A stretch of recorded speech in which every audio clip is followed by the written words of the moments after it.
நல்லா அறிந்து கொள்ளுங்க, நான் ரட்சிக்கப்பட்டேன், ஞானஸ்தானம் எடுத்துட்டேன், அந்நிய பாஷெல்லாம் பேசுவேன், அதனால நீங்க வருகையில போயிடலான்னு நினைச்சிடாதுங்க.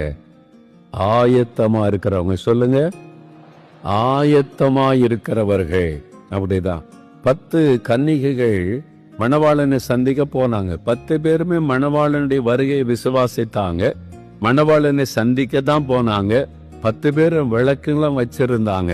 மணவாளன் வருகிற சத்தம் கேட்ட உடனே எத்தனை பேர் உள்ள போனாங்க வீட்டுக்குள்ள? 5 பேர். 10 பேரும் வந்தாங்களே, விளக்கெல்லாம் வச்சிருந்தாங்களே, இயேசுவை விசுவாசித்தாங்களே, மணவாளன் வரப்போறான்னு எதிர்பார்த்தாங்களே. எதிர்பார்க்கிற எல்லாரும் போக முடியாது. ஆயத்தமா இருக்கிறவர்கள், அவங்க ஆயத்தமா இருந்ததுனால போயிட்டாங்க. ஆயத்தமா இல்லாதவர்கள் இந்த பூமியில மிச்சமாய் வைக்கப்பட்டுருவாங்க. நீ ஆயத்தப்பட்டுட்டு வா, உபத்திரவ காலத்தில் ஆயத்தப்படு என்ன வச்சிருவார். அப்ப எப்பவுமே நம்ம ஆயத்தமா இருக்கணும். அல்லேலூயா சொல்லுங்க. தினமும் ஜெபிக்கும் போது, ஆண்டவரே உம்முடைய வருகை இன்றைக்கு இருந்தாலும் நான் உம்முடைய சமூகத்துக்கு வரணும், என்னை ஆயத்தப்பட, அந்த உணர்வோட வாழணும். கிறிஸ்தவர்கள் இன்னும் எத்தனையோ வருஷம் இருக்க போது இஷ்டப்படி வாழலாம் நினைச்சுக்கிட்டு வாழக்கூடாது.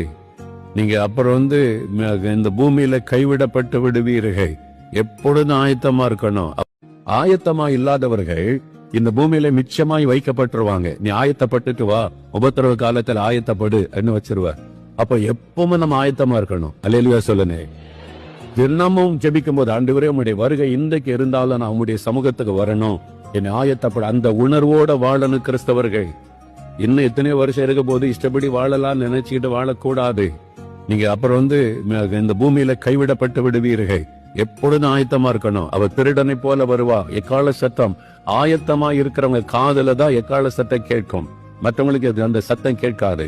காதுல தொனித்த உடனே அவங்க மறுரூபமாக்கப்பட்டு கண்ணிமை நேரத்திலே மறுரூபமாக்கப்படுவோம். 1 கொரிந்தியர் 15 அதிகாரத்துல பவுல் அதை பற்றி எழுதுகிறார். கண்ணிமை நேரத்தில் மறுரூபமாக்கப்பட்டு இயேசுவோடு இருப்போம். அப்ப மத்திய ஆகாயத்துல ஆண்டவரை சந்திக்க கிறிஸ்துவுக்குள் மரித்தவர்கள் எழும்பிடுவாங்க. ஆயத்தமாய் இருக்கிற தேவ பிள்ளைகள் எடுத்துக்கொள்ளப்பட்டு மத்திய ஆகாயத்துல ஒரு கூட்டமாய் சந்திப்போம். அதன் பிறகு ஆண்டவர் எல்லாரையும் அழைத்து கொண்டு பரலோகத்திற்கு செல்லுவா. பரலோகத்துல ஆட்டுக்குட்டியானவரின் கல்யாண விருந்து நடைபெறும். வெளிப்படுத்தின விசேஷத்துல சொல்லப்பட்டிருக்கிறது ஆட்டுக்குட்டியானவரின் கல்யாண விருந்து. அப்போ மணவாளனாகிய இயேசுவோட மணவாட்டியாகிய சபைனா ரட்சிக்க